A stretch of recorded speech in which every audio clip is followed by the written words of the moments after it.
The universe, in its vast and indifferent expanse, had never much concerned itself with borders. Not the kind drawn on star charts, not the kind enforced by treaties, and certainly not the kind that separated one reality from another. The laws of physics were suggestions to forces old enough to have written them, and on occasion, rare, catastrophic, magnificent occasion, those laws bent just enough to let something through that had no business being there at all. What if the USS Enterprise, Registry NCC 1701, pride of Starfleet Command and terror of whatever cosmic inconvenience dared cross her bow, found herself not in the familiar starfields of the Federation, but 300 light-years from a space station called Babylon 5, in the middle of a war that had been waiting to happen for 10,000 years? What if Captain James Tiberius Kirk, a man who had faced gods, negotiated with devils, and once talked a computer into a logical breakdown with nothing but audacity and a raised eyebrow, found himself dropped into someone else's apocalypse? The answer, as anyone who knew Kirk could have predicted, would be anything but quiet. If you want to see more crossover stories like this one, hit that subscribe button and drop a character's name in the comments below. May the Force, or the force of whatever universe you're from, be with you. The anomaly had no name in Starfleet's database, because Starfleet had never encountered anything like it. It began as a navigation irregularity, a sensor ghost that Lieutenant Hikaru Sulu flagged with professional calm and the subtle tension around his eyes that meant he was considerably less calm than he sounded. The Enterprise had been conducting a survey run near the edge of cataloged space, a routine assignment that Kirk had accepted with the particular grace of a man who found routine assignments mildly offensive. Then the ghost became a signature. The signature became a phenomenon, and the phenomenon reached out like a hand made of compressed space-time and pulled. The sensation lasted approximately 4 seconds. To the crew of the Enterprise, it felt considerably longer. When normal space reasserted itself around the ship, or what passed for normal space in whatever this was, Kirk was already on his feet, gripping the command chair with one hand and pointing at the view screen with the other, as if he intended to personally challenge whatever waited outside. What waited outside was a jump gate. It was enormous. That was the first thing. A skeletal ring of alien construction, easily 2 kilometers across, built from some alloy that Spock's initial scan would later describe with the Vulcan equivalent of bewilderment. It rotated slowly against the starfield, its running lights pulsing amber, and as the Enterprise cleared its threshold, the gate's interior irised shut behind them with a sound the hull sensors picked up as a low, resonant hum, like a door closing. "Position," Kirk said. Sulu's hands were already moving. "I don't recognize the star configuration, Captain. Recalibrating." A pause. "Sir, our star charts don't match this region at all." Spock. The science officer's voice was the same as it always was, which was either deeply reassuring or deeply unsettling, depending on how well you knew him. "We have passed through some form of dimensional or spatial transition, Captain. The fundamental constants of this region appear consistent with our own universe's physics, but our position relative to any known Federation reference point is impossible to calculate without considerably more data." A brief pause. "We are, in the most precise scientific sense I can offer, somewhere else." "Somewhere else," Dr. Leonard McCoy said from behind the command chair, where he had apparently materialized the moment things went wrong, as was his custom. "That's very comforting, Spock. Write that in your report. Stardate unknown. Location. Somewhere else."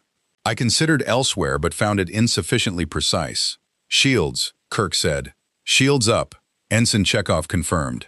"Phasers standing by." The view screen showed open space, a distant star, and, growing steadily as Sulu adjusted their heading, a structure that Kirk's mind initially refused to categorize.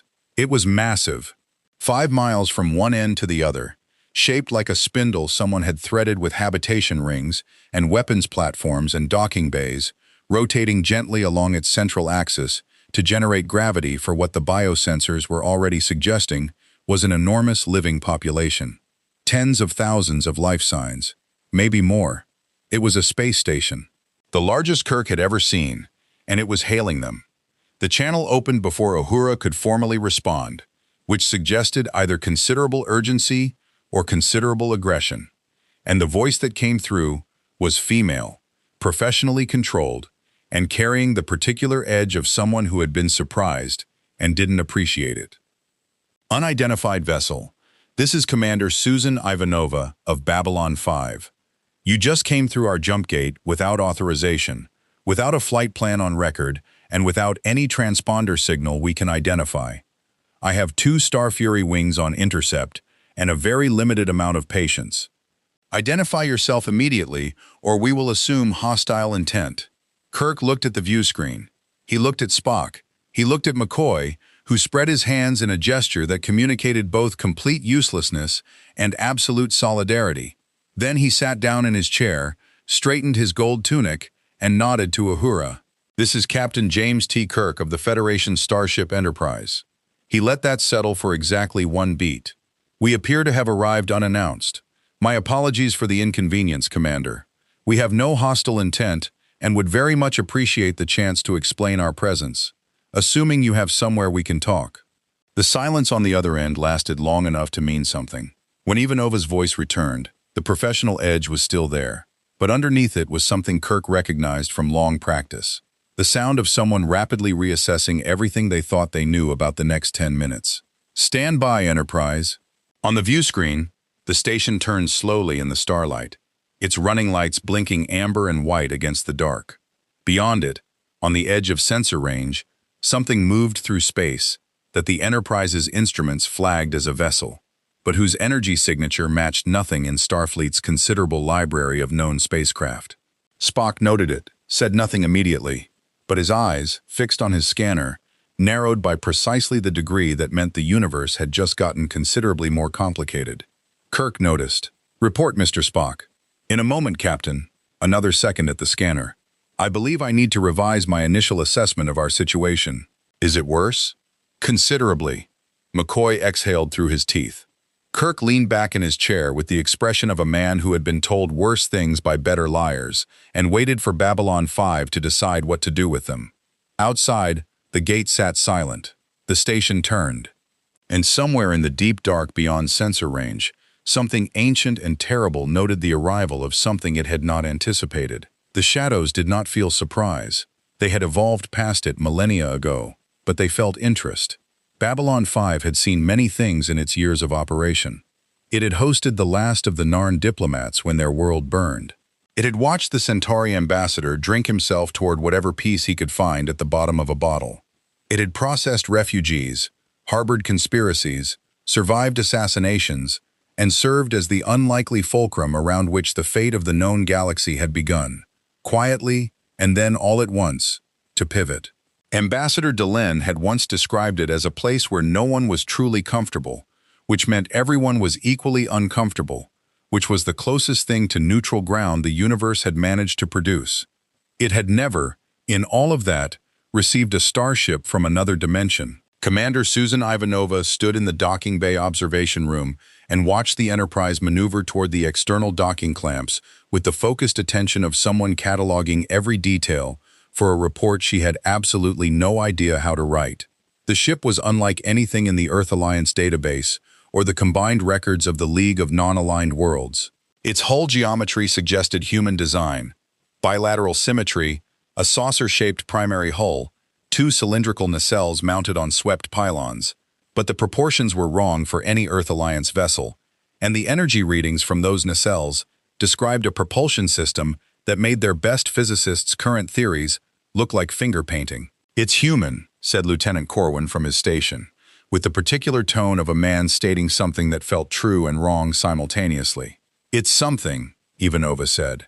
Captain John Sheridan arrived at her shoulder, with the quiet efficiency of a man who had learned that running toward a crisis used energy better conserved for dealing with it. He studied the Enterprise through the observation window for a long moment, his hands clasped behind his back, his expression doing the careful work of appearing calm while processing the fact that a ship from another universe had just docked at his station. "You talked to the captain," he said. "Kirk, James Kirk." Ivanova paused. He apologized for the inconvenience. Sheridan looked at her. "I know," she said. They met in the conference room adjacent to the War Council chamber, a deliberate choice on Sheridan's part. Not command and control, which would have felt like an interrogation, not his office, which would have felt too intimate for a first contact with an unknown quantity. The conference room was neutral in the way that Babylon 5 had learned neutrality. Furniture bolted to the floor, a long table between two sides, windows showing open space where no one could be accused of holding the geographic advantage. Kirk arrived with two officers. Sheridan had expected that. What he hadn't expected was the precise quality of attention those officers brought with them into the room. The Vulcan, Spock, the dossier Ivanova had hastily assembled from the Enterprise's own hailing data, identified him as the first officer, moved through the space like a man cataloging every variable in it, which was exactly what he was doing. His eyes tracked the room's dimensions, the placement of the guards, the atmospheric composition readouts on the wall panel, and finally settled on Sheridan with an expression that contained something that wasn't quite respect, but was adjacent to it, the recognition of a mind worth engaging. The other officer, Dr. Leonard McCoy, looked around the room with the expression of a man who had walked into situations like this before and had opinions about all of them. Kirk himself was something else entirely. Sheridan had commanded men and women for 20 years. He had stood across tables from Minbari war leaders, Vorlon ambassadors, and the president of the Earth Alliance, while that president was in the process of becoming something monstrous. He knew how to read a commander. Kirk walked into the room like a man who had already decided that whatever happened next, he would find a way through it. Not from arrogance exactly, but from a settled, almost geological confidence in his own capacity to improvise. It was, Sheridan thought, somewhat uncomfortably familiar. "Captain Sheridan." Kirk extended his hand. "Thank you for not shooting at us." "The thought crossed our minds," Sheridan said, and shook it. "Captain Kirk, this is Commander Ivanova, my second in command, and I believe you already know that we have a great many questions." "Fewer than you'd think," Kirk said, settling into the chair across the table with the ease of a man sitting in his own command chair. "We've had some experience with dimensional displacement. What we need more than answers right now is context. Something came through that jump gate with us, Mr. Sheridan, something your station's sensors flagged and then apparently thought better of mentioning. I'd like to know what it was." Sheridan and Ivanova exchanged a look that lasted less than a second and communicated several paragraphs. It was Spock who broke the silence, his voice carrying the particular quality of a statement that has already been verified 3 times before being spoken. "The energy signature we detected on our arrival matches nothing in Starfleet's database. It is organic in origin. The vessel, if that is the correct classification, appears to be a living organism of extraordinary size. Its power output is consistent with a weapons platform capable of engaging multiple capital ships simultaneously." He paused. "You have encountered these vessels before?" "Yes," Sheridan said. "Frequently," Ivanova added, with a particular flatness that carried its own history. "They're called shadows," Sheridan said. He pulled up the holographic display in the center of the table, the war map, systems marked in amber and red where the shadows had struck. The thin green threads of the Army of Light's defensive lines stretched across too much space. Ancient race, first ones, beings that have been in this galaxy since before our civilizations existed. They went into hiding 1,000 years ago and now they're back. Their philosophy, if you can call it that, is that life evolves through conflict, through destruction. They seed wars between younger races because they believe chaos is the engine of growth. He looked at Kirk steadily. "They have been dismantling everything we know for the past 2 years." Kirk studied the war map. His expression didn't change, but something behind his eyes went very still in the way that Sheridan had learned to recognize in serious commanders. The moment when chaos becomes a tactical problem, and a tactical problem becomes a plan. "How many ships do they have?" Kirk asked. "Unknown. Hundreds, possibly thousands." "Allied forces?" "Growing. Not fast enough." "Weaknesses?" Sheridan hesitated. "Telepaths disrupt their systems. Beyond that," he spread his hands, "we're learning as we go." Kirk nodded slowly.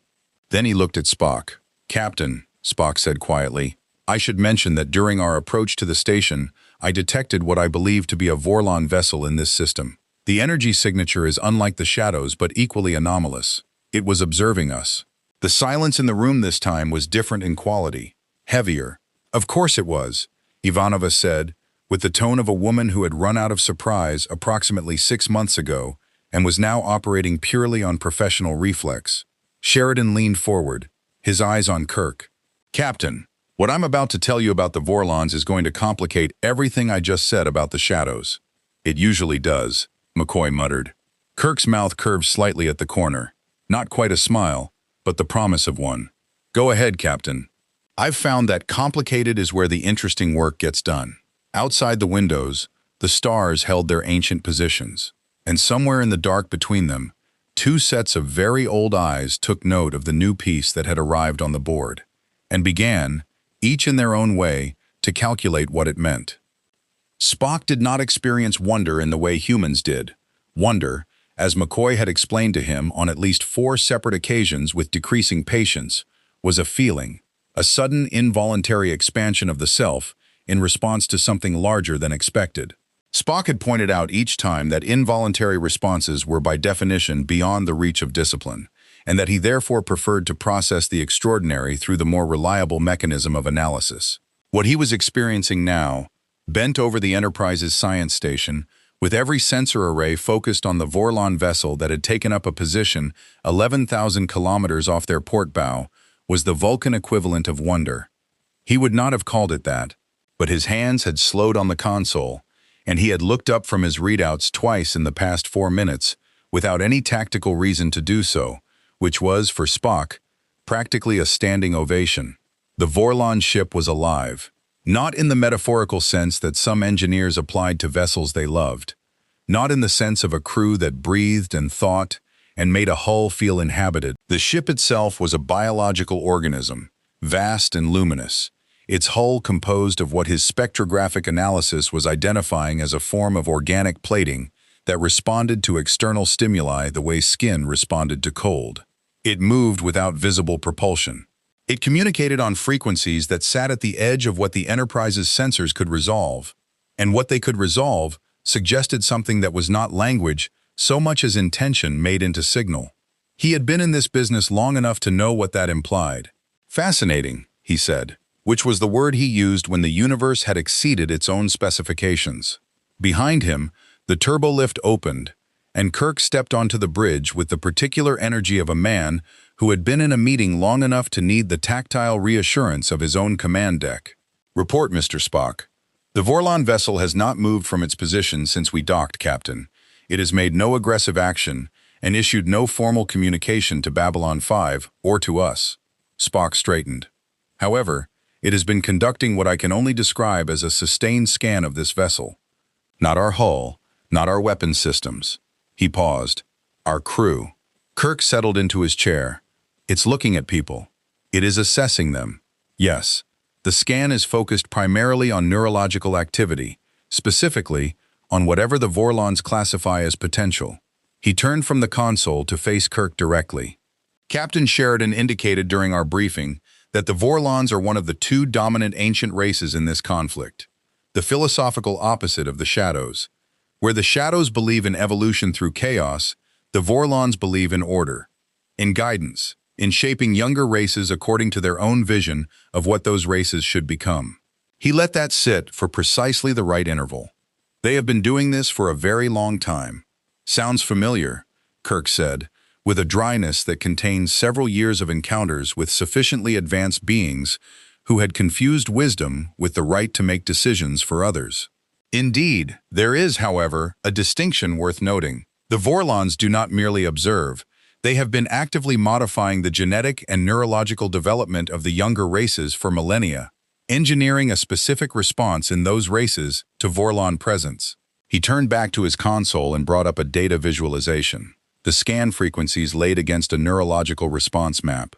They made themselves into gods, Captain, quite deliberately. When younger races see a Vorlon outside its encounter suit, they perceive something divine.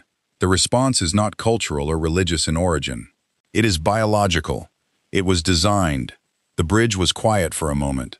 Chekhov turned slightly from his navigation console. Sulu's hands had stilled on the helm. Uhura had her earpiece out and was listening with both ears, which was something she only did when she wanted to be certain she had heard correctly. "They engineered worship," Kirk said. "They engineered recognition. The worship followed naturally." Spock's voice carried no judgment. "What is relevant to our current situation is this. The Vorlon scan of our crew is producing anomalous results. The neurological trigger they designed into the younger races of this galaxy does not appear to exist in our crew. We were not shaped by Vorlon influence. We do not carry the response they expect. He met Kirk's eyes. We are, from the Vorlon perspective, something they have never encountered. Minds they did not make. And that means they cannot predict us. Kirk absorbed this. His expression cycled through several things in rapid succession. Concern, calculation, and then, unmistakably, the particular gleam that appeared when a problem revealed an unexpected angle. They can't read us, he said. Not in the way they read every other species in this galaxy, no. Which means we're the first people in 10,000 years they can't assume they already know. A reasonable summary, yes. Kirk stood. He walked to the view screen, where the Vorlon ship hung in space like a creature from a deep ocean, luminous and patient and ancient beyond any easy comprehension. He stood there for a long moment, his hands loose at his sides. Open a channel to the Vorlon vessel. Lieutenant Uhura. Uhura's fingers moved. Channel open, Captain. Though I should note, I'm not certain they use channels in any conventional sense. Then we'll make one. He straightened. Vorlon vessel. This is Captain James Kirk of the Federation Starship Enterprise. I understand you've been studying us. I'd like to return the courtesy. A pause. We're not from your galaxy. We carry no history with your war, and no debt to either side. That makes us either a threat or an opportunity, and I'd rather discuss which one over open communication than let you decide on your own. He clasped his hands behind his back. I've found that beings who shape other species' development without asking tend to make better assumptions than decisions. I'm inviting you to make a decision. The channel held static for 11 seconds. Then the Vorlon ship pulsed, a single wave of bioluminescence that rolled from bow to stern and back again, like a breath or a thought made visible. And Ambassador Kosh's voice came through the bridge speakers. It was not a voice that processed easily through humanoid auditory systems. It arrived in layers, tones beneath tones, harmonics that seemed to carry meaning independent of the words themselves, as though language were merely the surface of something that communicated through deeper channels simultaneously. You have not been broken, Kosh said. This is rare. McCoy, who had arrived on the bridge sometime during Spock's analysis without anyone quite noticing, looked at the speaker grill as though personally offended by it. Broken? What does that mean? It means, Spock said quietly, that we are, to the Vorlons, an entirely new variable. They have spent 50,000 years categorizing every form of mind in this galaxy. They have shaped, guided, and in many cases fundamentally altered every spacefaring civilization they have encountered. He paused. They have never encountered minds from outside this galaxy before. And now they have, Kirk said, still looking at the view screen. The Vorlon ship pulsed again, slower this time, deeper. And in that pulse, the Enterprise's biosensors registered something extraordinary. The Vorlon vessel had altered its scan. It was no longer looking for the neurological triggers it had engineered into local species. It was studying the crew of the Enterprise the way a scientist studies something genuinely new. Kosh, Kirk said, I'd like to meet. The bioluminescence rippled once more across the vast organic hull, amber and deep violet chasing each other from stem to stern. In time, Kosh said, you are not ready. I've been told that before, Kirk replied. I'm usually ready before the deadline. Another silence. Then, from the Vorlon ambassador, something that the universal translator rendered as 2 words, but which Uhura would later describe as feeling like 20. We will see. The channel closed. The ship pulsed once more and then went still, hanging in the dark, like a question that had not yet decided what it was asking. Spock looked at his readings for a long moment. Then he looked at Kirk. Captain, he said, I believe the Vorlons are afraid of us. Kirk turned from the view screen. His expression was complicated. There was no satisfaction in it, only the careful weight of a man who understood exactly what it meant to frighten something ancient. Then we'd better make sure, he said quietly, that they're afraid for the right reasons. Dr. Leonard McCoy had a theory about the universe, developed over a career that had taken him from rural Georgia to the edge of the known cosmos, and apparently now one step beyond it. The theory was this: wherever you went, Whatever galaxy you stumbled into, whatever ancient war you found yourself dropped into the middle of, without adequate warning or breakfast, the fundamental unit of tragedy was always the same. It was never the ships. It was never the weapons or the strategies or the political failures of beings too old and too certain of themselves to remember what they were fighting for. It was always the body on the table. Medlab 2 on Babylon 5 was a good facility. McCoy had recognized that within the first 10 minutes of Dr. Stephen Franklin's tour, delivered with the precise enthusiasm of a physician who had built something he was proud of in conditions that didn't deserve pride. The diagnostic beds were sophisticated. The pharmaceutical synthesis units were impressive given available technology. The surgical suites were clean and well-organized and staffed by people who clearly knew what they were doing. None of that changed what was on the table in the isolation unit at the back. "Cargo freighter Adraxis," Franklin said, pulling up the case file on the wall display with the careful movements of a doctor who had looked at this particular file too many times and was still no closer to making peace with it. "Independent trader, crew of 9, found adrift in Sector 83 4 days ago.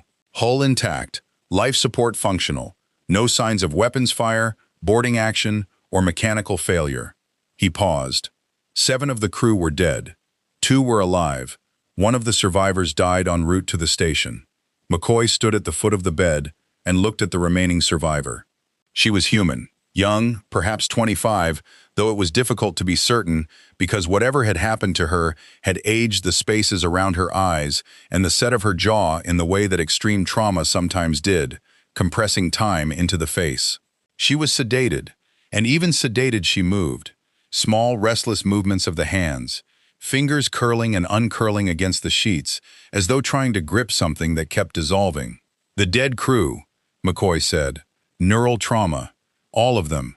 The kind of damage you'd expect from extreme synaptic overload, like every pathway in the brain fired simultaneously and then burned out." Franklin's voice was steady in the way that required effort. "No external marks, no radiation exposure we can identify, nothing on the hull that would account for it." McCoy pulled on a pair of gloves and moved to the bedside scanner. "May I?" Franklin nodded. The readings came up and McCoy looked at them for a long moment without speaking.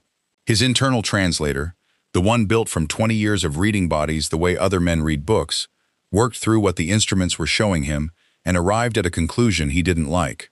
"Her neurological activity is suppressed," he said. "Not damaged, suppressed, deliberately, like something reached in and turned the volume down." "That was me," Franklin said quietly. "She was seizing when they brought her in. Full tonic-clonic, continuous. I couldn't stop it with conventional anticonvulsants. I had to use a neural inhibitor at 3 times the standard dose." He pulled up the before-treatment scan. "This is what her brain was doing when she arrived." McCoy looked at the scan. The activity patterns were unlike anything in his medical training. Not the chaotic storm of a standard seizure, but something structured within the chaos, as though her nervous system were being used as an instrument, playing music at a frequency and volume it was never designed to sustain. "Something was transmitting through her," McCoy said. Franklin stared at him. Yes, that's exactly what it looked like. I couldn't prove it. I didn't know how to prove it." "What's her name?" Lyda Alexander." Franklin hesitated. "She's a telepath, doctor. Registered P5. Mid-range. She was traveling as a passenger on the Adraxis, not crew." He pulled up her file. "She has a history with the Psi Corps. Complicated history." Another pause, longer. "There are also indications in her neural structure of modifications. Enhancements, possibly, beyond what a standard P5 should have. Someone has been in her head and rearranged things." McCoy straightened. "How long has she been sedated?" 72 hours. "Has she been conscious at all?" "Once, for about 4 minutes, yesterday morning. She said one thing before the seizure resumed." Franklin looked at his notes, though McCoy suspected he had memorized them. "She said they were inside the ship, not on it, inside it. And then she said, it was screaming." The isolation unit was very quiet. Outside the window, the station's central corridor hummed with the ordinary traffic of 50,000 lives going about the business of existing in the middle of a war. Merchants and diplomats and maintenance workers and off-duty soldiers who were trying, in whatever small ways available to them, to pretend that the galaxy was not coming apart at carefully selected seams. McCoy pulled a stool to the bedside and sat down with the posture of a man settling in for a long conversation with a problem. "The shadow ships," he said. It wasn't a question. "We believe so," Franklin said. "The working theory, and I want to be clear that it's still a theory, is that shadow vessels aren't purely mechanical. They're organic, grown, not built, and they require a living neural interface to function at full capacity." He sat across from McCoy, his hands wrapped around a cup of coffee that had gone cold an hour ago. A living human being, bonded to the ship, integrated into its systems. His voice didn't waver, but something around his eyes did. "We think that's what they do with the people they take. We think that's what the crew of the Adraxis died trying to stop." McCoy was quiet for a long time. He looked at Lyda Alexander's hands, still moving against the sheets. Those small, grasping movements that meant something in her sedated mind was still reaching for something, or trying to pull away from something, or both simultaneously. "She felt it," McCoy said. "When they took the ship, she felt what the person inside was feeling." "Yes, a telepath strong enough to receive at that range and intensity." He stood, picked up the scanner again, and began a more detailed pass. "You said she's been modified, enhanced beyond her registered rating. Significantly. By whom?" Franklin was quiet for a moment. "The Vorlons," he said finally. "We think the Vorlons have been enhancing certain telepaths, augmenting their abilities for reasons they haven't shared with us." He said it with the tone of a man who had a great many feelings about that and had set them aside for professional purposes, which means she may be considerably more powerful than any scan is going to show us. McCoy lowered the scanner. He thought about what Spock had told them, about the Vorlons reshaping species, engineering biology toward predetermined ends. He thought about the girl on the table, her nervous system turned into a receiver for a dying mind inside a living ship. He thought about what Sheridan had said, telepaths disrupt shadow systems. And he thought, with the particular clarity that arrived when a medical problem and a tactical problem revealed themselves to be the same problem, about what Lyda Alexander might be when she woke up. "When she's stable enough," McCoy said, "I'd like to be in the room." Franklin looked at him. "You think you can help her?" "I think she may be the most important patient I've ever had," McCoy said. "And I've had some important ones." He looked at the readouts, then at the young woman's face, calm in sedation, in the way that faces sometimes were when the storm was being held at bay rather than resolved. "I also think that whatever the Vorlons put in her head, and whatever the shadows tried to do with it, she's going to need someone to help her understand the difference between a weapon and a person." He sat back down. "In my experience," he said quietly, more to himself than to Franklin, "that's the hardest medicine there is." Outside the isolation unit, the station breathed around them, vast and improbable and holding. And in the corridor beyond the med lab, a security officer paused at his post and tilted his head slightly, as though he had heard something, a half-formed thought, or the ghost of a scream from very far away, and then shook it off and kept walking. In the isolation unit, Lyda Alexander's hands stilled on the sheets, just for a moment, as though something, somewhere, had heard McCoy's words and was deciding whether or not to trust them. Then the fingers curled again, and she was gone back into whatever the sedation was holding at bay. McCoy did not move from the stool. The encounter suit stood in the center of Sheridan's office like a verdict. It was not large, perhaps 2 meters tall, its surface a deep amber that absorbed light rather than reflecting it, smooth and featureless, except for the faint geometric patterning that ran along its shoulders and arms, like circuitry drawn by something that thought in shapes humans didn't have names for. It did not move. It did not need to. The weight of its presence was sufficient, the sense that whatever was inside it was not contained by the suit so much as choosing, at this particular moment, to be comprehensible.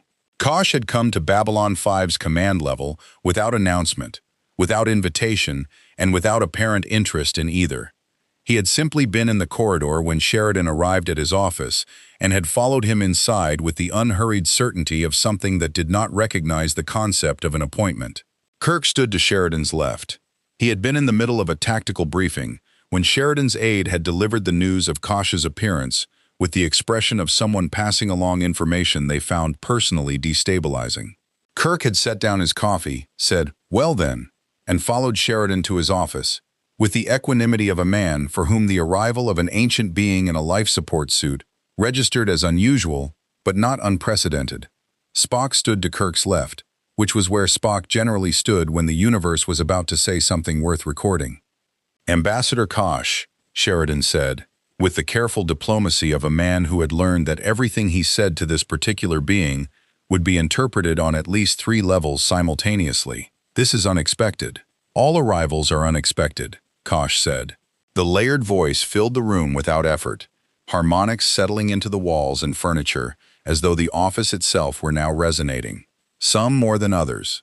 His suit turned, the whole assembly rotating, with the fluid wrongness of something that moved through intention rather than mechanics, and oriented toward Kirk.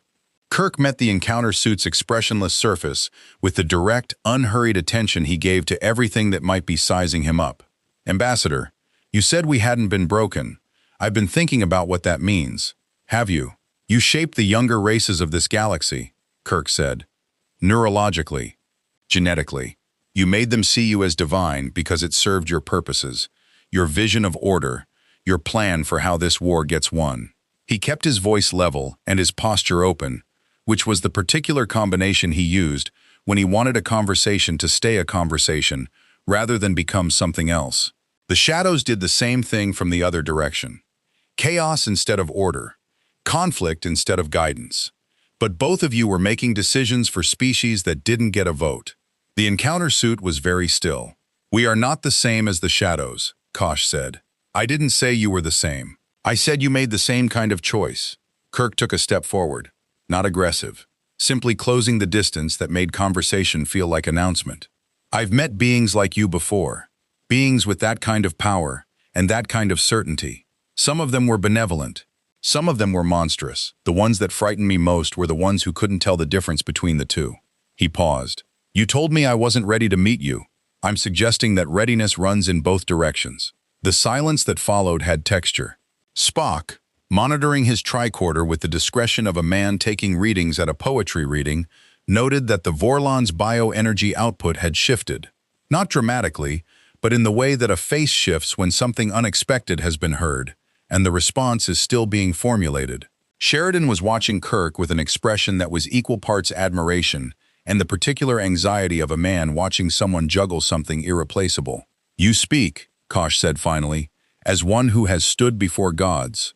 "I've stood before beings who called themselves gods," Kirk said. "There's a distinction I care about." Another silence. Then Kosh said something that his translator rendered imperfectly, a phrase that arrived with the sense of more dimensions than the words occupied. "You are correct that we are afraid of you." Kirk didn't react visibly. "Why?" "Because you are unwritten." The suit's geometric patterns shifted slightly, a barely perceptible reorganization, like a thought changing direction. "Every mind in this galaxy carries our mark, or the mark of the shadows. We know the shape of them. We can read their choices before those choices are made. You carry no mark. You are possibility without precedent." This is a pause, as though the word were being selected from a very large and very old vocabulary. "Uncomfortable." "Good," Kirk said. "Comfortable hasn't been working for anyone in this war." Sheridan exhaled very quietly through his nose. Ivanova, listening through the open comlink from CNC, which she had opened without telling anyone, allowed herself 3 seconds of something that was almost a smile. "The shadows will send an emissary," Kosh said. The conversational register had shifted. Information was now being delivered, which was rare enough that Sheridan straightened instinctively. Not an attack, an offer. They do this when they encounter something they have not predicted. They will try to understand what you are, and having understood, they will try to use you. The suit turned slightly toward Sheridan. "As they have tried with others." "What should we do when they make contact?" Kirk asked. "Listen," Kosh said. "The shadows do not lie. They offer what they offer honestly. This is what makes them more dangerous than beings who deceive." "They believe in what they're doing," Sheridan said quietly. "They are not wrong," Kosh said. "They are incomplete, as are we." The ambient harmonics in his voice shifted, deepened. "This is the truth that neither side has yet accepted. It is the truth your presence may force us to confront." Kirk looked at Sheridan. Something passed between them. Two commanders who had each, in their own universe, spent their careers refusing to let the certainties of powerful beings substitute for the harder work of judgment. "Ambassador," Kirk said, turning back to Kosh. You came here without being asked. You've given us information you didn't have to give. I'd like to know what you want in return. The encounter suit was still for a long moment. Then the bioluminescent pulse that the crew of the Enterprise had seen through the view screen, that slow, rolling wave of amber light, moved across Kosh's suit from top to bottom, subtle and unmistakable. I want to know, Kosh said, if beings unwritten by either side are capable of ending what beings written by both sides cannot. You want to know if we can win your war for you, Kirk said. I want to know, Kosh said, with careful precision, if you can help us win it for ourselves. There is a difference. Kirk was quiet for a moment. Yes, he said, there is. He glanced at Spock, who gave the microscopic nod that meant the tricorder had captured everything, and the analysis would be ready within the hour. He looked at Sheridan, who was looking at him with the expression of a man who had been fighting this war long enough to have stopped believing in unexpected help, and who was now confronting the possibility of revising that position. All right, Ambassador, Kirk said. We'll be here when the shadows make contact, and then we'll show you what unwritten looks like when it makes a decision. Kosh said nothing further. He moved to the door, that unsettling, intention-driven movement, and paused at the threshold. The crew of your vessel, he said, without turning. The healer. He sits with the wounded telepath. Dr. McCoy, Kirk said. Yes, she will wake soon, Kosh said. What she carries will matter. The door opened before him. Prepare your people, Captain. The shadows do not send emissaries to beings they intend to ignore. He was gone before the door finished opening, which was technically impossible, but had apparently not been mentioned to him. Sheridan looked at Kirk. Kirk looked at the space where Kosh had been. Well, McCoy's voice came over Kirk's communicator, which he had apparently left open during the meeting. I'd like it noted for the record that I find all of this extremely unsettling. Nodded, Bones, Kirk said. Also, she's waking up, McCoy said. You should probably get down here. The battle started, as battles in this part of the galaxy apparently did, without the courtesy of adequate warning. Sheridan had given Kirk the tactical overview 2 days prior, a briefing that covered shadow engagement protocols, fleet dispositions, the geometry of a war being fought across too many systems, with too few ships, and no reliable intelligence on enemy movements. Kirk had listened with the focused attention he gave to problems that were about to become personal, asked 17 questions that Sheridan later described to Ivanova as the best 17 questions anyone had asked him since the war began, and then spent the following 48 hours running the Enterprise's tactical systems through every shadow engagement record in Babylon 5's database. What he learned was not encouraging. Shadow vessels did not fight the way any spacefaring civilization in the Federation's experience fought. They did not form battle lines. They did not establish fire superiority and press an advantage. They came out of hyperspace like something being born, sudden, organic, purposeful, and they attacked the way a predator attacked prey that did not yet know it was prey. Fast, personal, aimed not at destroying ships so much as at destroying the will of the people inside them. The psychological component was as deliberate as the weapons, and the weapons were extraordinary. The Enterprise's phasers, Kirk had calculated, would hurt a shadow vessel. Whether they would hurt it enough was a question that required field testing of the kind he preferred to avoid. The call came from Ivanova at 0340 station time. A convoy of League of Non-Aligned World ships, medical supplies, refugee evacuation transports, 6 vessels in total with minimal escort, had been tracked entering Sector 83 on a route that Babylon 5's intelligence had certified as clear 48 hours ago. Intelligence that was now demonstrably wrong. 3 shadow vessels had come out of hyperspace directly in the convoy's path. Kirk was on the bridge before Ivanova finished the situation report. Mr. Sulu, plot an intercept course, maximum warp. He settled into the command chair with the economy of motion that came from having done this enough times that the chair and the crisis and the captain had become a single functioning unit. Mr. Chekhov, bring weapons to full readiness. Mr. Spock, I need everything we have on those 3 shadow vessels on my screen before we drop out of warp. Already compiling, Captain, Spock said. Mr. Scott, the intercom. I need everything the engines have. Montgomery Scott's voice came back from engineering, with the particular mixture of professional confidence and deeply personal investment that characterized his relationship with the ship. You'll have it, Captain. Though I'd appreciate knowing what we're headed into. Something organic, Mr. Scott. Something that may react to our weapons in ways we haven't seen before. Be ready to adjust power distribution on my mark. Aye, sir. God help us. The Enterprise went to warp. Sector 83 was a volume of space that had no particular strategic significance until the shadows chose it, which was itself a shadow tactic. Make everywhere significant, make nowhere safe. Ensure that the map of the war matched the map of fear rather than the map of resources. When the Enterprise dropped out of warp at the edge of the engagement zone, the situation was immediately and vividly clear. Two of the convoy ships were already dead. Not damaged, dead in the absolute sense. Hulls intact but running dark. Every system offline in the way that happened when something reached into a vessel's nervous system and stopped it. One transport was on fire along its port side, venting atmosphere in a bright, cold stream that caught the starlight and made something terrible briefly beautiful. The remaining 3 ships were running. No formation, no coordination, pure flight instinct. And the 3 shadow vessels were playing with them in the way that made Kirk's jaw tighten because he recognized it immediately. They were demonstrating, not killing, teaching the convoy what helplessness felt like. Lock phasers on the nearest shadow vessel, Kirk said. Full spread. Locked, Chekhov said. And his voice was steady in the way it got when he had decided to be steady, through an act of will rather than circumstance. Fire! The Enterprise's phasers crossed the distance in fractions of a second and struck the shadow vessel amidships, and the results were simultaneously better and worse than Kirk had hoped.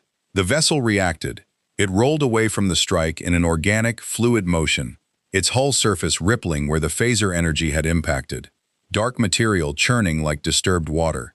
It was hurt, not critically, but hurt enough to redirect its attention. All 3 shadow vessels redirected their attention. Well, Sulu said, very quietly, that worked. Evasive maneuvers, Mr. Sulu. Pattern Delta. Don't let them predict us. Kirk was on his feet. Chekhov. Target their propulsion, if you can identify it. Spock, are you seeing any specific structural vulnerabilities? The hull material appears to be most reactive to sustained phaser contact rather than single pulse strikes, Spock said, with the calm of someone reporting on a laboratory experiment that happened to be trying to kill them.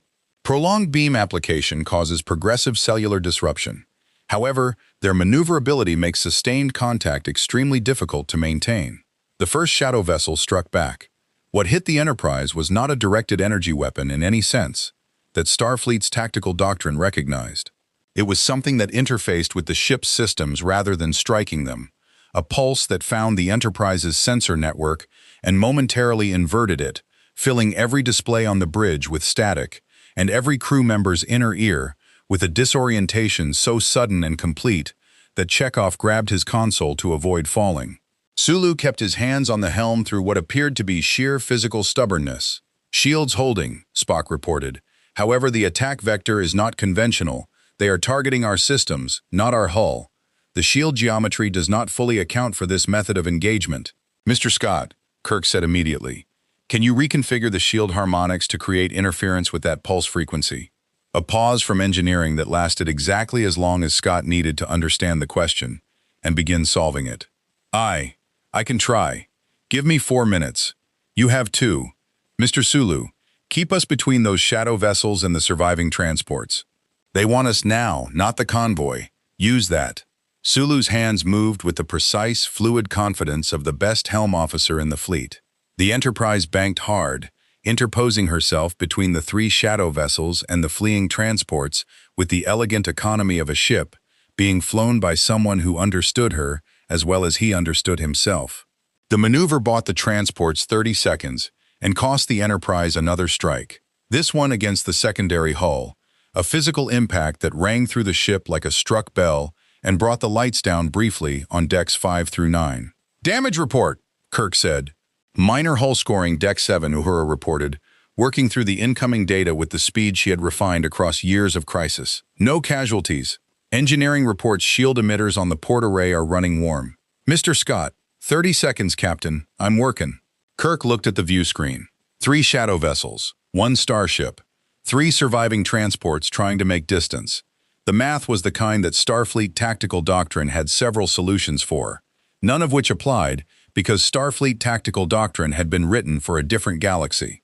He needed something the shadow vessels hadn't seen before. "Mr. Chekhov," he said, "prepare a full spread of photon torpedoes. All tubes. Full spread ready, Captain. Don't fire on my command." He turned. "Spock, the sensor inversion they used on us. Can we replicate it?" Spock looked up from his console with the expression he wore when an idea was both promising and deeply irregular. "We can generate a feedback pulse along the same frequency range. Yes, it would require momentarily dropping our forward shields to create the emission window." "How momentarily?" "0.4 seconds. Do it simultaneously with the torpedo spread. Drop the shields, fire the feedback pulse and the torpedoes at the same instant." Kirk's voice was completely level. "They'll be dealing with their own disorientation at the same moment our torpedoes arrive. It won't be elegant." "No," Spock agreed. "But it'll be surprising, and surprising is what we have." He looked at the screen. "On my mark. 3, 2. Shield harmonics reconfigured," Scott's voice announced over the intercom. 1. Mark. The Enterprise shuddered as all torpedo tubes fired simultaneously. The feedback pulse went out like a scream, in a frequency nothing in this galaxy had used as a weapon before. The 3 shadow vessels reacted, not with the fluid organic certainty of their earlier movements, but with something that looked, briefly and unmistakably, like flinching. 2 of the torpedoes struck home. The third missed as the nearest shadow vessel rolled away, but its passage close aboard created a proximity detonation that added its energy to the impact of the second strike. The effect was not destruction, but one shadow vessel was visibly damaged. Its hull surface disrupted across nearly a third of its length, moving erratically, systems clearly compromised. The other 2 broke off their attack on the transports and consolidated around their damaged companion.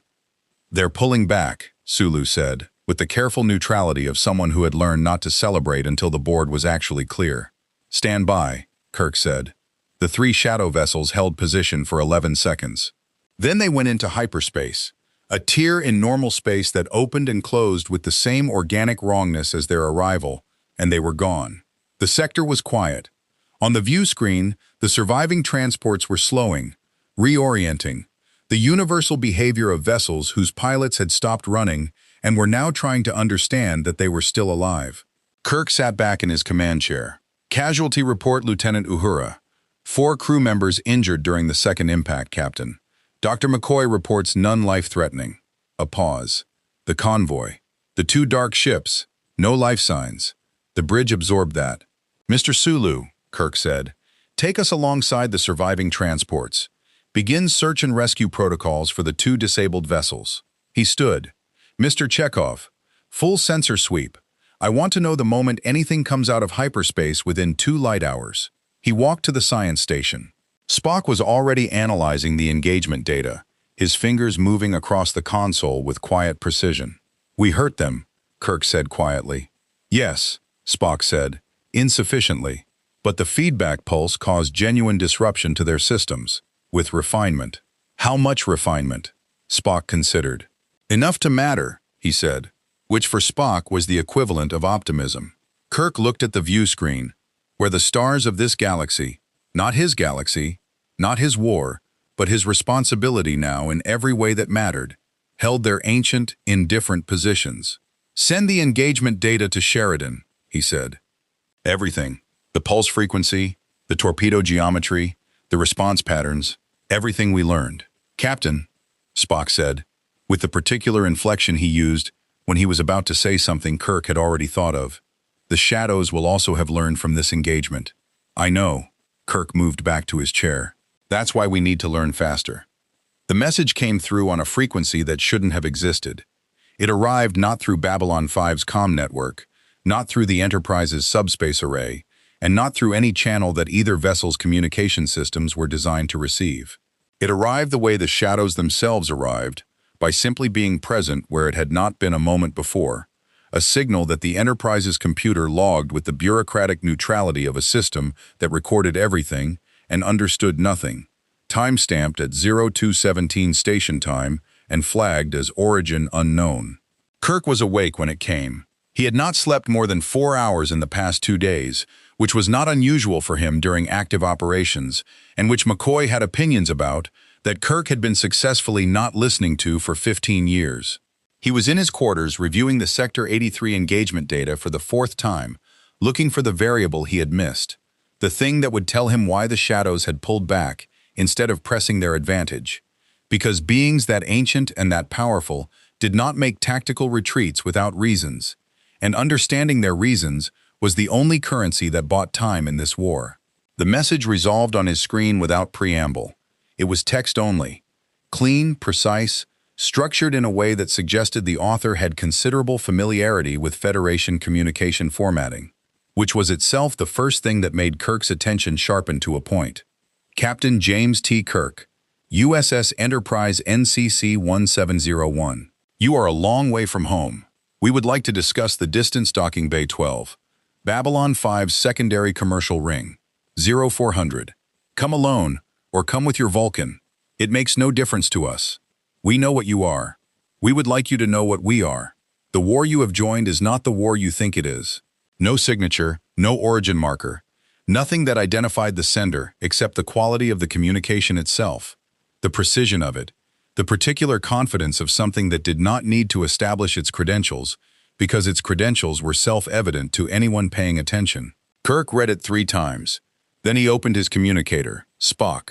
I am already reading it, Captain, Spock said, which meant he had been monitoring ship's communications, as he generally did when sleep was theoretically available and intellectually insufficient.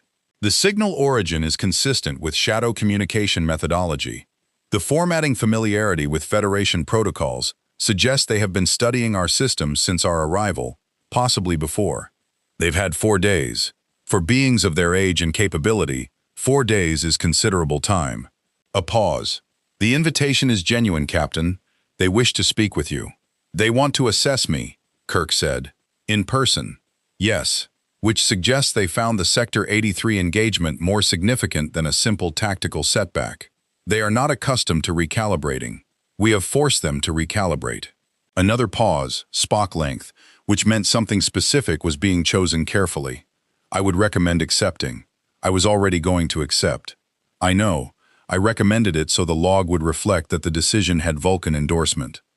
Kirk was quiet for a moment. Do you think about my reputation, Mr. Spock?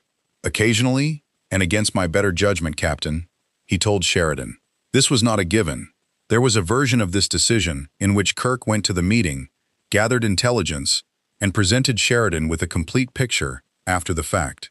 He considered that version for approximately 40 seconds before discarding it, because it was the kind of decision that made tactical sense and relational damage, and he had learned across a career of working with strong commanders that the relational damage cost more in the long run. Sheridan's response to being told that the Shadows had personally invited his new ally to a private meeting in his own station's commercial ring was a silence of the particular quality that meant he was doing the rapid, comprehensive reassessment that characterized how he handled information that rearranged the landscape. They've never done this before, Sheridan said finally. Requested dialogue. Not directly, not like this. They've never encountered something from outside their game board before, Kirk said. We're a variable they didn't write. They want to understand what kind of variable. And you're going to go tell them. I'm going to go listen to what they think they know, Kirk said, and find out what they want badly enough to ask for it.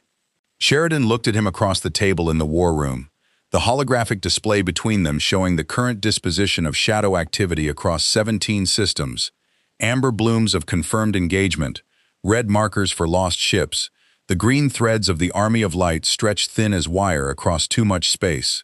They'll offer you something, Sheridan said. They always offer something. That's their method. Not just destruction, but temptation.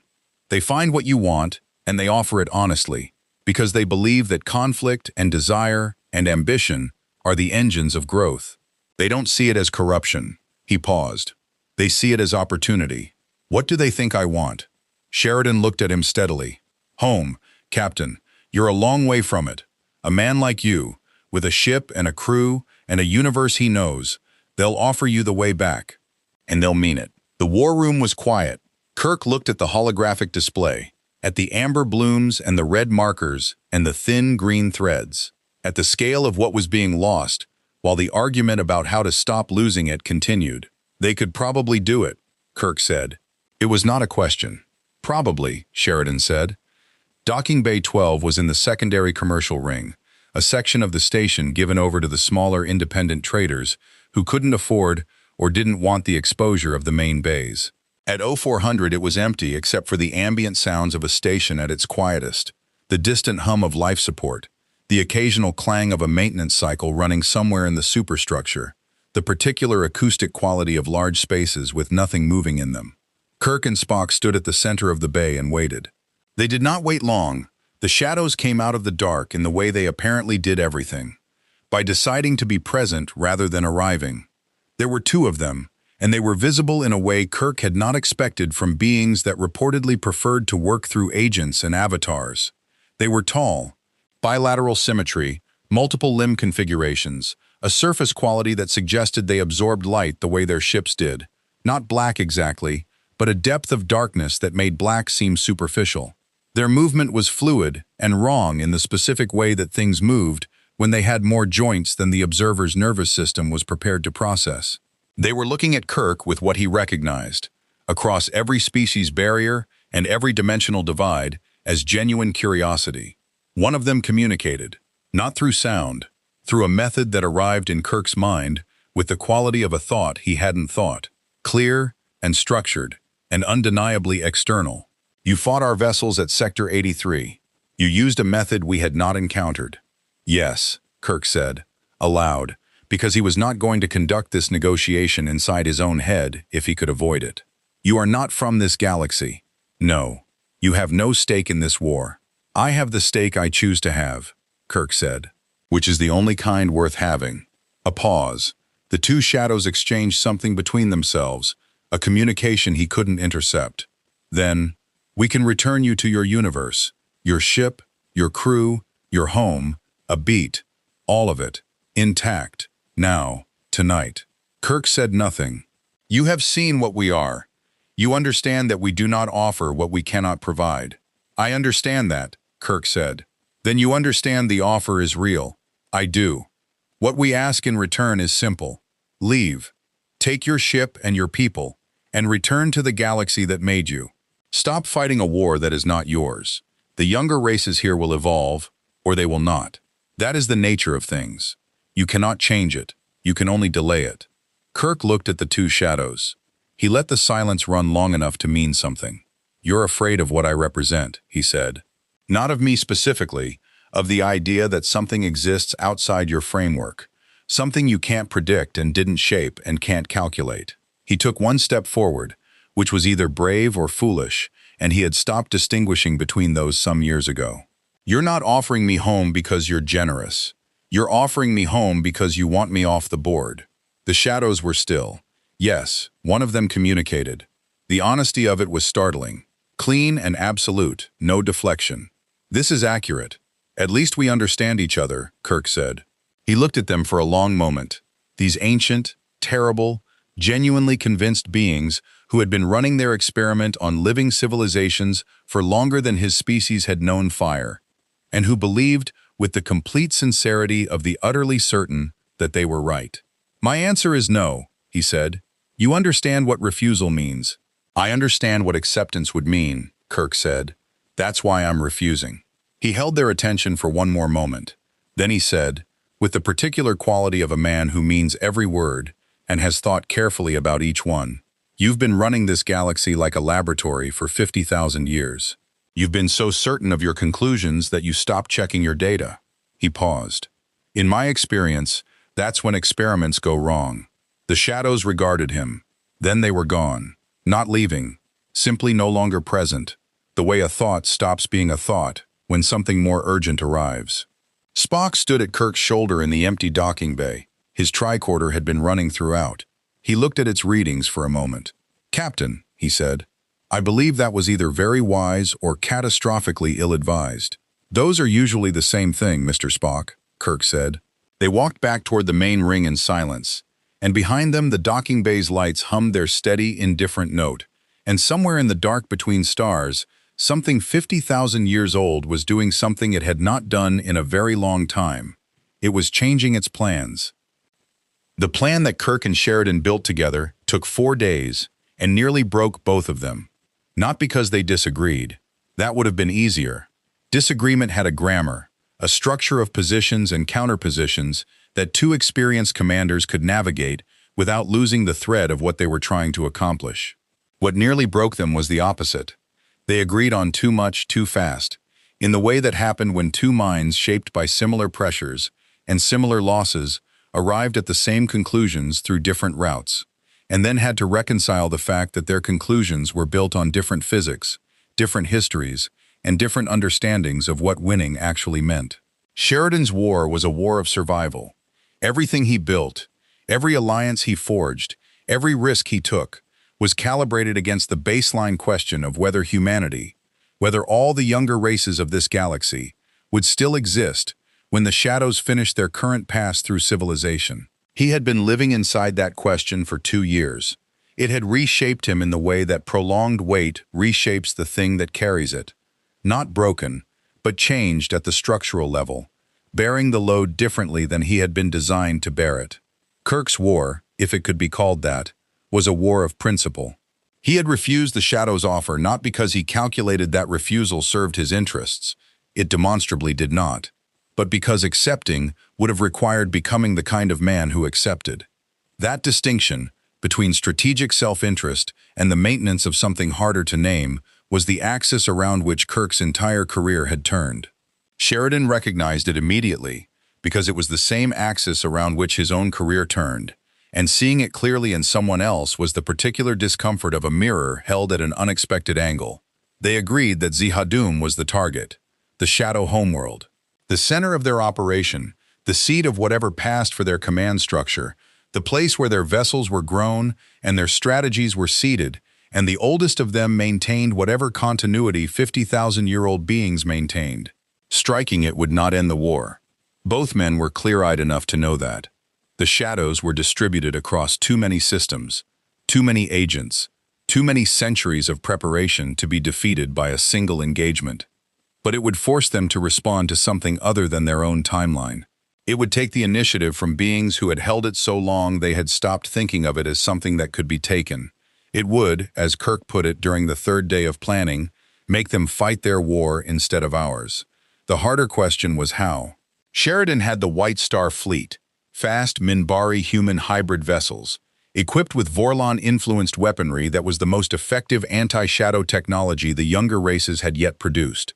He had the Army of Light, growing but still insufficient, its member races contributing ships and personnel at rates that reflected their fear more than their capability. He had Babylon 5 itself, which was a command center and a symbol and a target simultaneously. Kirk had the Enterprise, one ship, from a universe where the shadows did not exist, equipped with technology that the shadows had not fully analyzed. Yet, the feedback pulse from Sector 83 had bought them something, but the shadows were ancient and adaptive and would not be surprised by the same method twice. Whatever advantage the Enterprise represented was an advantage with an expiration date, and the date was approaching. The fundamental problem, Spock said on the 4th morning, standing before the war room display with the posture of a man who has organized a complex problem into its essential components and is about to deliver news that nobody will enjoy, is that a direct assault on Z'ha'dum, even with the combined forces available to us, will result in losses that the Army of Light cannot sustain and continue to function as a coherent force. We know that, Sheridan said.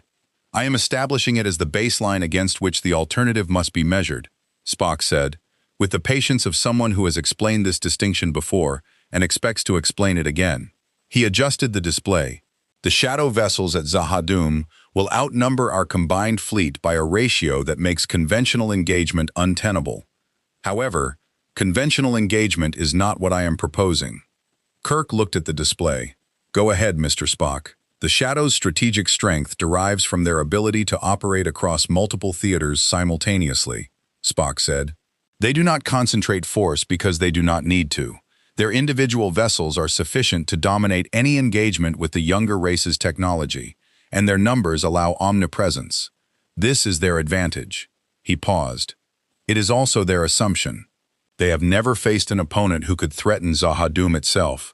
because no younger race has possessed the range, the speed, or the firepower to reach it and survive the approach.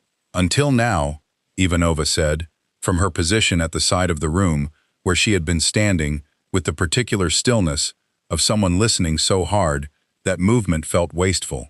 Until now, Spock confirmed, the White Star Fleet's velocity profile and the Enterprise's combined tactical capabilities create an approach window that did not previously exist. If the White Stars engage shadow forces along the outer system perimeter of Zahadum, drawing their defensive concentration outward, a smaller, faster strike element can reach the planet's surface. The surface, Sheridan said. The Shadow's command infrastructure is not orbital, Spock said. It is planetary. Whatever coordinates their strategic operations, whatever serves as the center of their decision-making architecture, is on Zahadum. Disrupting it, even temporarily, would force the kind of systemic response that creates vulnerability windows across all their active theaters simultaneously." End quote. The room was quiet. Lyda Alexander spoke from the corner, where she had been sitting since McCoy had cleared her for limited activity 2 days prior. She had said very little in the war room sessions, which McCoy had quietly told Kirk was not passivity, but rather a woman carefully reconstructing the boundaries between her own thoughts and everything else, the aftermath of what the shadow ship's telepath had transmitted through her. When she spoke, the room oriented toward her, with the instinctive attention people gave to someone who had been somewhere none of them had been, and come back changed. "They'll feel us coming," she said. "Zahadum the shadows there are ancient, the oldest ones. They don't use telepathy the way humans do, but they feel minds. They'll know a fleet is approaching before your sensors detect their response. Can you counter that?" Kirk asked. She looked at him. Her eyes had a quality he had noticed since she woke, a depth that had not been there in her file photographs, something added by whatever Kosh had put in her and whatever the shadow transmission had shown her. "I can try to mask the approach, create enough interference that they can't distinguish individual minds from background noise." She paused. "But someone needs to be close, very close, and I need to be at full capacity when we hit the outer system." "You'll have what you need," McCoy said from the doorway, where he had arrived at some point in the past 10 minutes, with the quiet persistence of a man who attended every meeting that might produce casualties he would have to deal with later. "There's another element," Sheridan said. He had been quiet for the past several minutes, the particular quiet of a man who has reached a decision he has been approaching for a long time and is now in the final steps of that approach.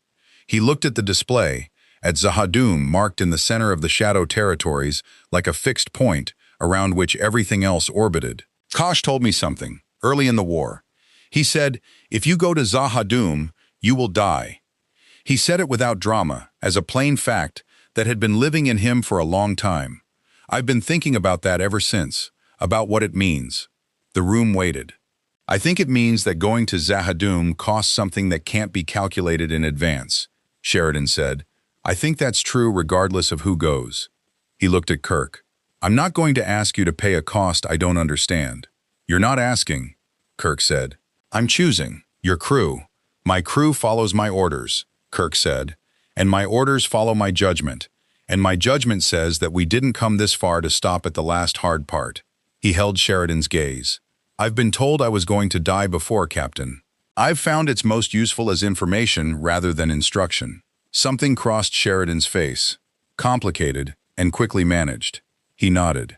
"Then here's the plan," he said, and turned to the display, and began to speak in the voice he used when he had stopped weighing options and started building a reality. They spent the next 18 hours in preparation that had the quality of all serious preparations, mostly quiet, mostly technical, punctuated by the kind of conversations that happened when people who were about to do something dangerous allowed themselves to be briefly human about it. McCoy found Kirk on the observation deck at 0200, looking at the stars of this galaxy with the expression he wore when he was doing the mental accounting that preceded something irreversible. "You could still get us home," McCoy said, without preamble, because they had been friends long enough to skip the approach. "The shadows offered, you refused. But there are other ways. Spock's been running calculations on the jump gate resonance frequencies.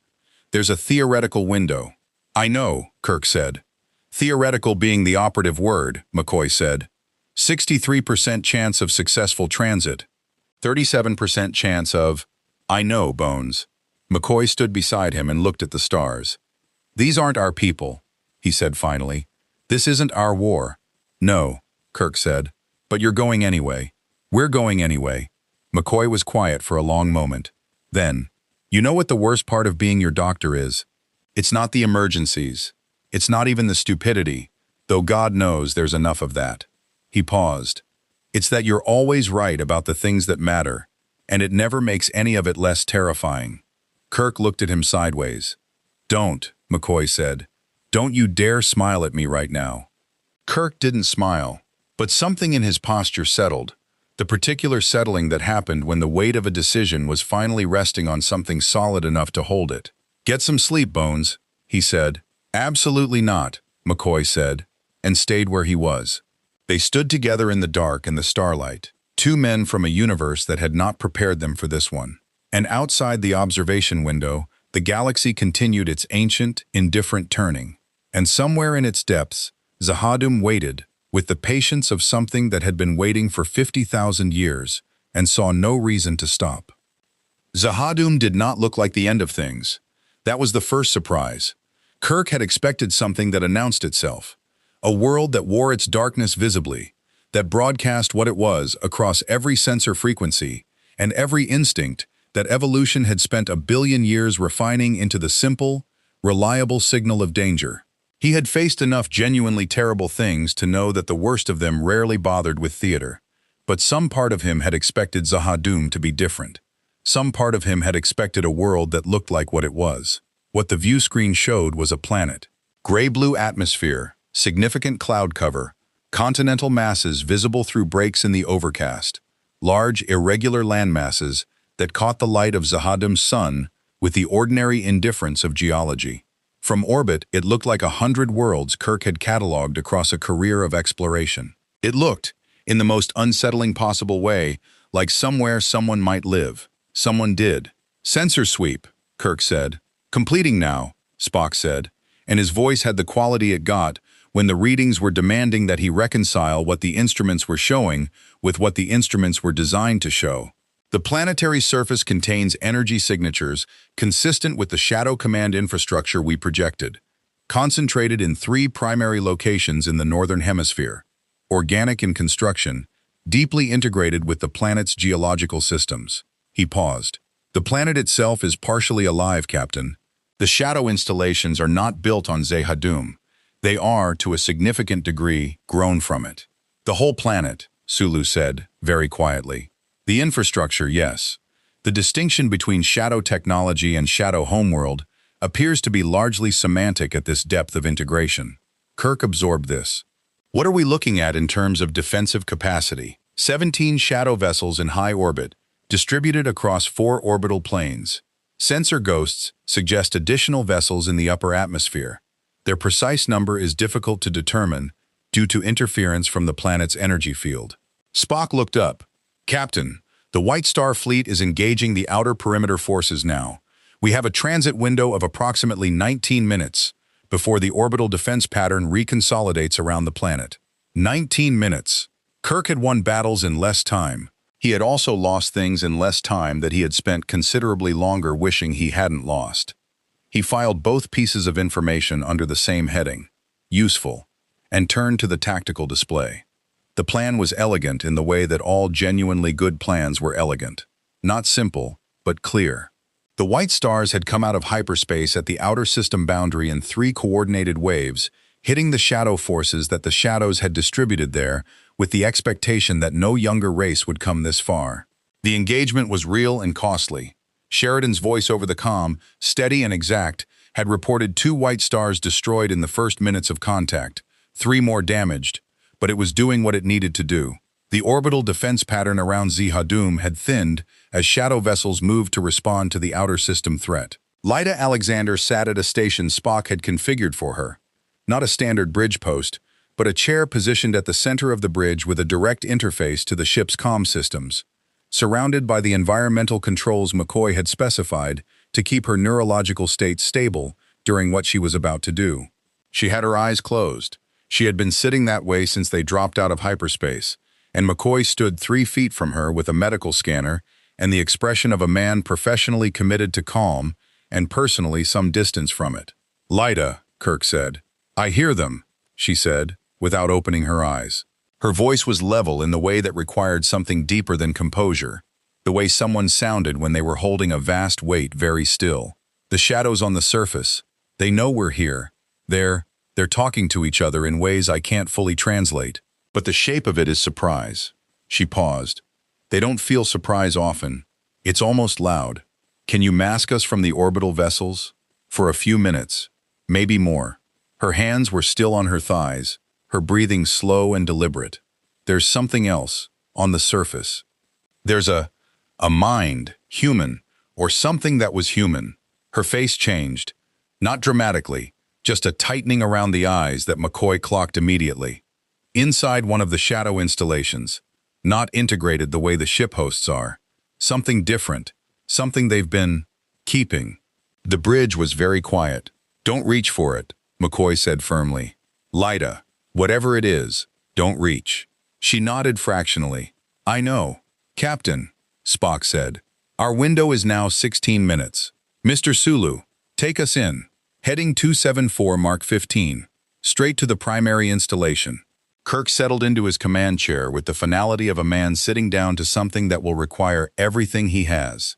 "Chekhov, I want targeting solutions ready on all 3 primary sites. Photon torpedoes, full spread, proximity fused. We're not trying to be surgical. We're trying to be undeniable." "Aye, Captain," Chekhov said. The Enterprise moved towards Zahadum. They hit the first orbital defenders 4 minutes into the approach, which was 3 minutes later than Kirk had expected, and suggested that Lyta's masking was working better than projected. The shadow vessels that had remained in high orbit were not the full defensive complement. That was the White Star's doing, and Kirk noted it with the particular gratitude of a man who understood exactly what those ships were buying with their casualties. But they were enough to make the next 11 minutes the most demanding combat the Enterprise had faced since her launch. The first strike came from below, a shadow vessel that had been running in the upper atmosphere, invisible to their sensors, until it surfaced directly beneath them, its weapons discharge hitting the Enterprise's ventral shields with an impact that rang through the hull like a physical blow and threw 2 crew members from their stations. "Shields at 62%, Chekhov reported, pulling himself back to his console. "Return fire, full phasers," Kirk said. "Mr. Scott, I need auxiliary power to shields." "Already routing it, Captain. We've got maybe 3 more hits like that before the ventral array starts failing. We won't take 3 more." He looked at Sulu. "Get us below them. Into the atmosphere." Sulu turned from the helm. "Into the atmosphere, sir. They came out of it, which means it's navigable. And if we're in it, they can't hit us from below." He held Sulu's gaze for exactly the moment required. "Can you fly us in?" Sulu turned back to the helm. "Yes, sir." The Enterprise went into Zahadum's atmosphere at a descent angle that would have made the Academy's flight instructors close their eyes, and the view screen filled with the blue-gray overcast of a world that had been old, when humanity was learning to make fire, and then they were through the cloud layer, and the surface was visible below them, and it was wrong in the way that Kirk had expected from orbit, but which hit differently when it was real, and close and textured. The shadow installations were not structures in any architectural sense. They were growths, massive organic formations that rose from the continental rock like something between a forest and a machine, dark, asymmetric, pulsing with the same bioluminescent quality as the shadow ships, as Kosh's suit, as every piece of biology in this war that had outgrown the distinction between alive and constructed.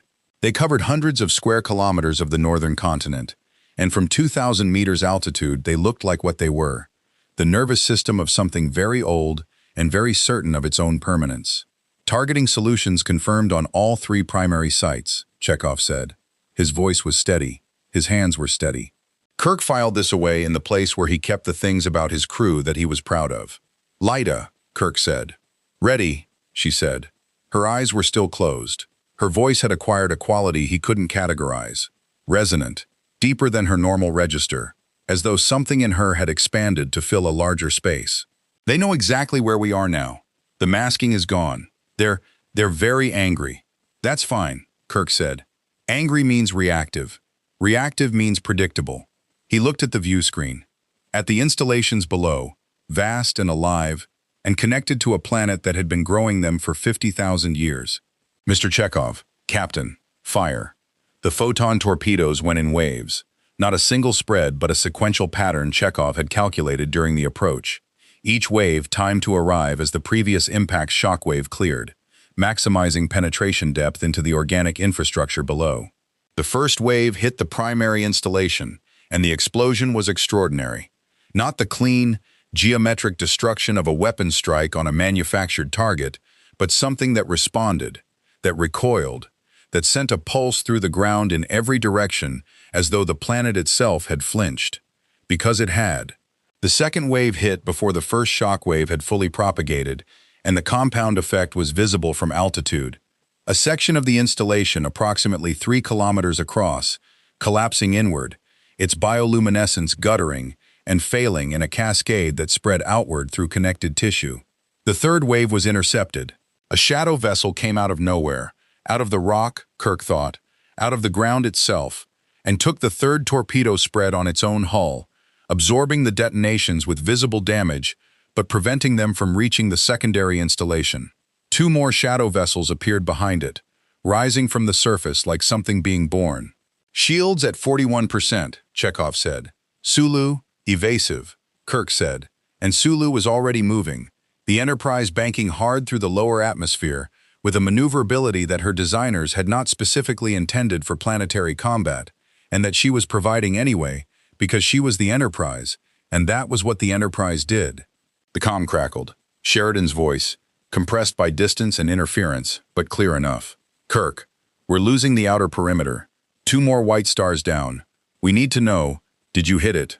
First installation. Confirmed, Kirk said. Working on the second. You have. Maybe 6 minutes before the outer forces make it back to low orbit. Understood. He looked at the view screen, at the 2 remaining shadow vessels between the Enterprise and the secondary installation, at the target below, its bioluminescence pulsing with what looked, from this altitude, like agitation. He looked at Spock.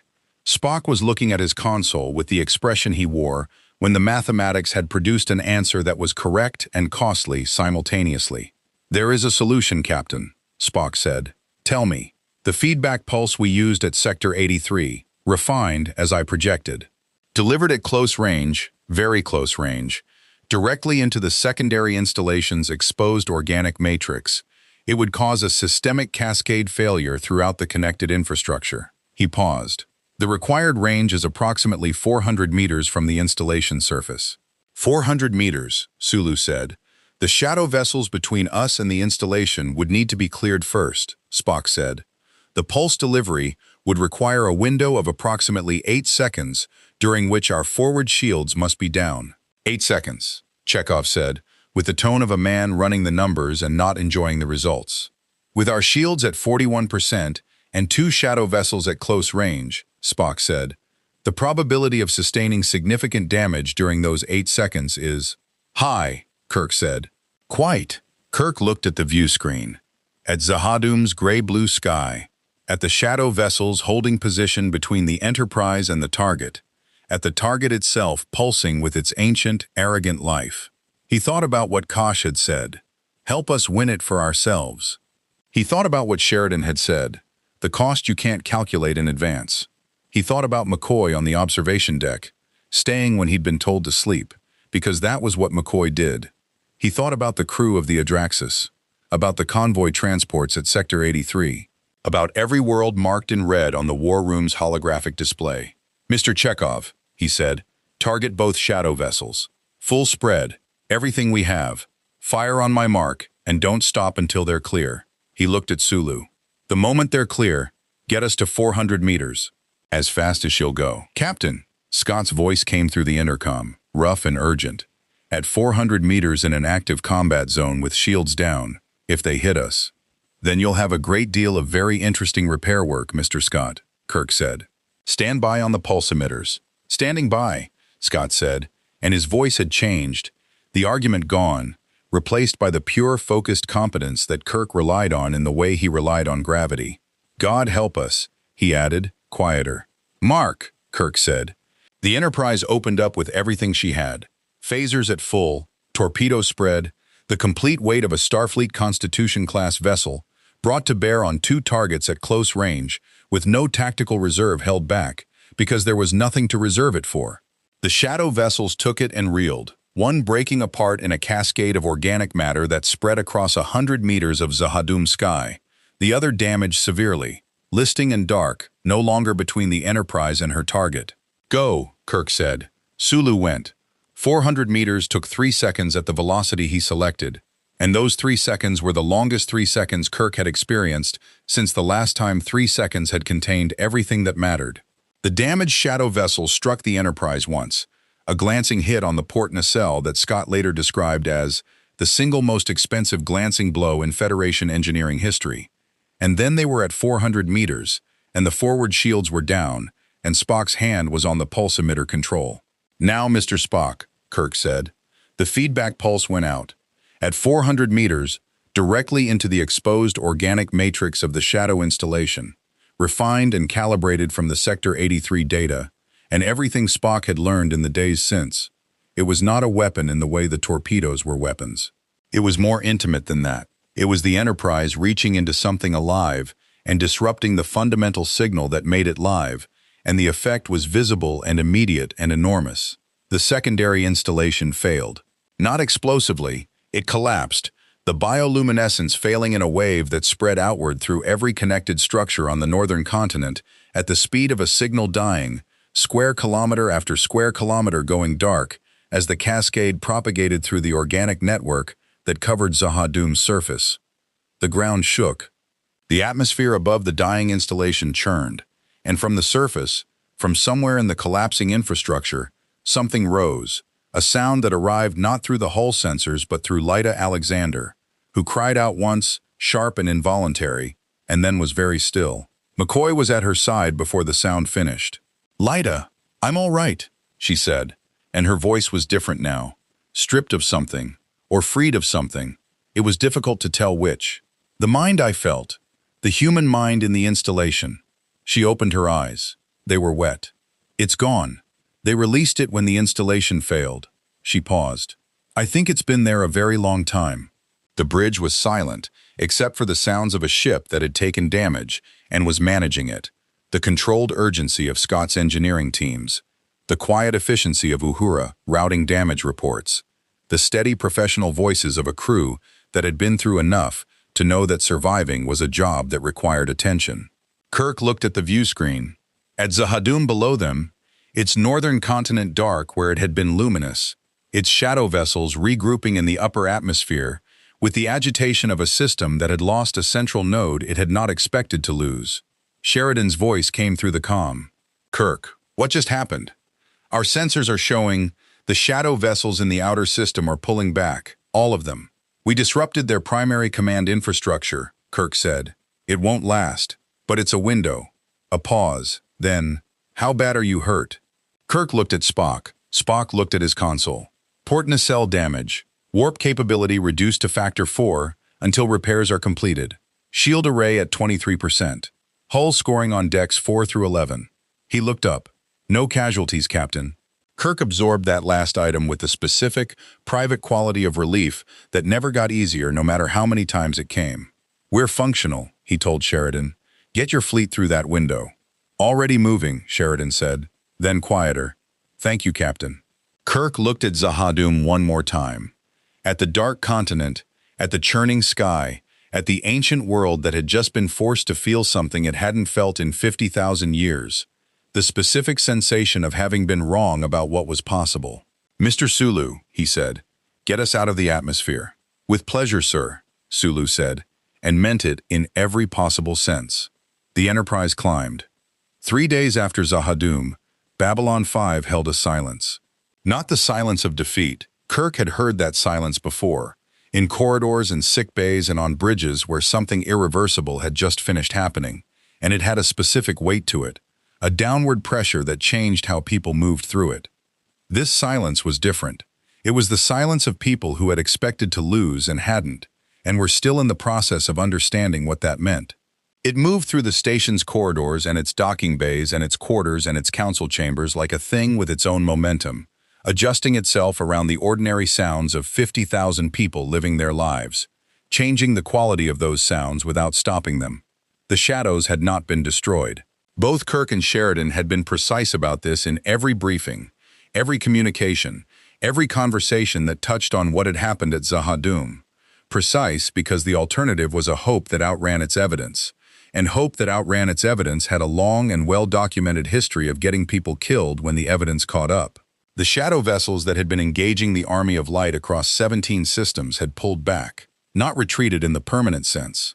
Pulled back, consolidated, gone quiet, in the way that something went quiet when it was reorganizing rather than withdrawing. The command cascade failure on Zahadum had disrupted their coordination across every active theater simultaneously, creating the window Sheridan had used to extract the White Star Fleet, with fewer losses than any engagement of equivalent scale had previously managed. It was not victory, it was breathing room. In a war that had been conducting a systematic campaign against breathing room for 2 years, that was not nothing. Kirk understood this. He sat in the war room with Sheridan on the morning of the third day, and they looked at the updated display together. Fewer red markers, amber where there had been confirmed black, the green threads of the Army of Light slightly less stretched than they had been. And they talked about it honestly, the way two people talked when they had been through something together, and the thing had cost enough that pretending otherwise felt like an insult to the cost. "They'll reorganize," Sheridan said. "Yes," Kirk said. "Faster than we'd like. They always do." Kirk looked at the display. "But they'll reorganize around a different assumption. They know now that their infrastructure is vulnerable. That changes their calculus. Even for beings that old, losing a certainty changes how you allocate resources." He paused. "They'll be more careful. More careful means slower. Slower means more time for the Army of Light to build." Sheridan nodded slowly. "Kosh came to see me this morning." Kirk looked at him. He said. Sheridan stopped, and the stopping had the quality of a man editing not for accuracy, but for the right words to carry something that had arrived in a form that resisted translation. He said that what happened at Zahadum was not supposed to be possible, that no younger race had ever forced the shadows to abandon a command node. He paused. He said that the Vorlons had been wrong about what the younger races were capable of, and that being wrong for 50,000 years created obligations. Obligations, Kirk said. He was characteristically unclear about what that meant. Sheridan's mouth curved slightly. But it's the first time he's used that word. In any context, about anything. Kirk looked at the display for a moment longer. Then he looked at Sheridan directly. "We found a transit window," he said. "Spock finished the calculations last night. The jump gate resonance frequency, there's a window that opens in approximately 31 hours that gives us a 63% probability of successful transit back to our own universe." Sheridan said nothing. "It's not a certainty," Kirk said. "But it's the best window Spock projects we're likely to get within a reasonable time frame. The resonance conditions that created our arrival won't repeat indefinitely." "No," Sheridan said. "I don't suppose they will." They sat with that for a moment. "I want you to know," Sheridan said, "that if you stayed—" "I know," Kirk said. "The things you've contributed, the feedback pulse technology, the engagement data from every contact the Enterprise has had with shadow vessels, the work Spock has done with our sensor arrays." He paused. "You've changed what's possible for us, Captain. Not just at Zigam. In how we understand the enemy, in what we believe we can do. You would have found it," Kirk said. "Maybe not as quickly, but you would have found it. Sheridan, you had everything you needed to win this war before we arrived. You just needed time to find it, and a moment to believe it was findable." He looked at the man across the table, this commander from another galaxy, who had been carrying the weight of a civilization's survival, with the particular grace of someone who had stopped thinking about the weight and started thinking about the path. "The Army of Light is your creation. The alliances, the strategy, the refusal to stop when stopping would have been the reasonable thing. That's yours." Sheridan was quiet for a moment. Then he said, with the directness of a man who had decided something and was stating it clearly, "I'm going to Zahadum myself. Not now, not yet, but I've known for a while that it's where this ends for me, at least in this form. He held Kirk's gaze without apology. Cautious warning. I've been thinking about it differently since you refused the Shadow's offer.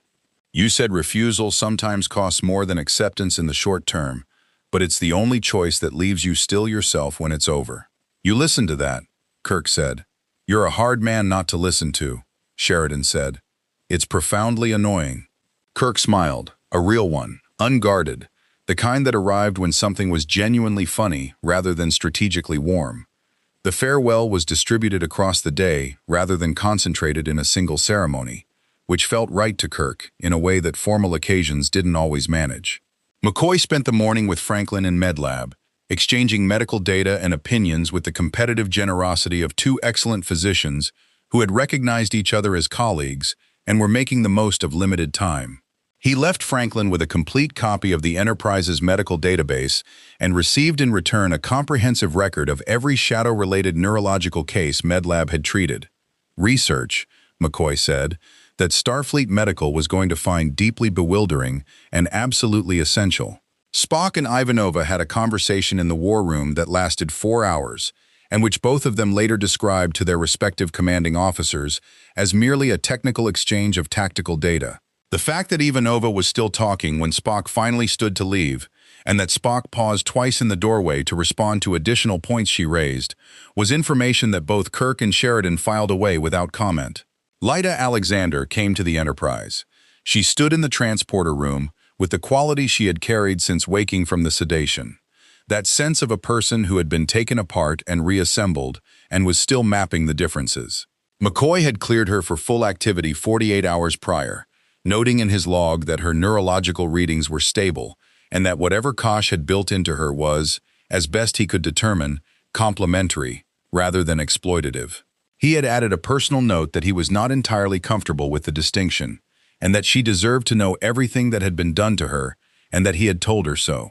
She stood in the transporter room and looked at Kirk and said, I want you to know that I heard what you said. In MedLab, when I was sedated. Kirk waited. About the difference between a weapon and a person, she said. I've been thinking about it since I woke up. I think I've been letting other people answer that question for me for a long time. She paused. I'm going to try answering it for myself. Good, Kirk said. He held out his hand. She looked at it for a moment, then shook it with the careful deliberateness of someone making a choice rather than following a reflex. After she left, McCoy appeared at Kirk's shoulder. She's going to be all right, McCoy said. Yes, Kirk said. She is. Sheridan came to the docking bay as the Enterprise prepared to disengage from the clamps. He came alone, which Kirk had somehow known he would. They shook hands in the way that people shook hands when the handshake was the summary of something that didn't have a shorter form. If there's ever a way back, Sheridan said. If there's ever a reason, Kirk replied. Sheridan nodded. He started to turn, then stopped. Captain, what you said to the Shadows, that they'd been so certain of their conclusions, they stopped checking their data. He paused. I've been thinking about whether that applies to anyone else in this war. It might, Kirk said. Worth watching for. Yes, Sheridan said. It is. He walked back through the docking bay doors, and the doors closed behind him, and Kirk stood in the bay for a moment alone before following his crew aboard. The jump gate opened at the calculated moment with the mechanical precision of physics honoring an appointment. The Enterprise moved through it at warp 1, which was as fast as Scott would permit given the nacelle repairs, and which was fast enough. The transit lasted 4 seconds. When normal space resolved around the ship, their normal space, their star field, the familiar configuration of a universe that had been built around them, the bridge was very quiet for a moment.